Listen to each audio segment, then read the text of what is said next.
everybody, welcome back to Craft Corner. This week we are going to be making homemade rock candy. You will need wooden sticks or a piece of string, a clothespin, some sort of glass jar. You can use a mason jar or maybe an old spaghetti jar, some sugar, food coloring, water, and a pot. You're going to dip your wooden stick in some water and then roll it around in sugar.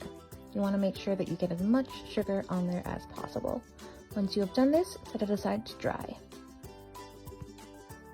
Make sure you have a parent with you for this part. You're going to add 1 cup of water and 1 cup of sugar to a saucepan and heat it to about medium heat.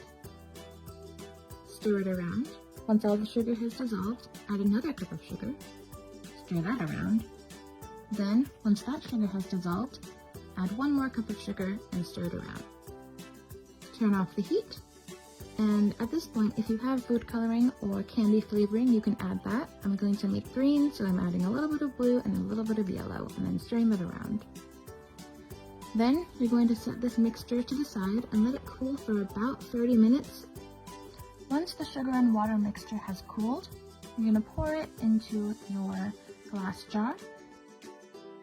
Put your clothespin around the wooden stick and put it into the glass jar.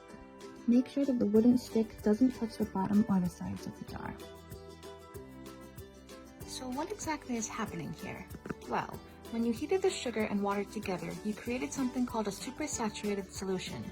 Basically that means that while the hot water was able to dissolve all of the sugar crystals, once the water cooled, it wasn't able to hold all of that sugar in a dissolved form. So the sugar had to reform into little crystals or particles. When you dried the sugar on the wooden stick ahead of time, it was like you were planting a bunch of seeds for the reformed sugar crystals to stick to. Over time, as more sugar crystals reformed in the water, your rock candy grew.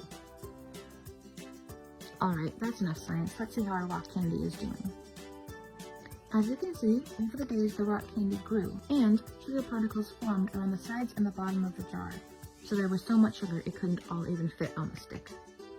On the 7th day, I decided to remove the stick from the sugar and water solution. You can keep it in there much longer and see if the rock candy grows more and more, but I decided I didn't want to wait anymore. Then I rinsed off the rock candy, and it was time to enjoy. I decided to show my cat the final product, and yeah, she wasn't too interested. Here you can see I tried to take a picture of my rock candy, but the sun was shining very much in my eyes.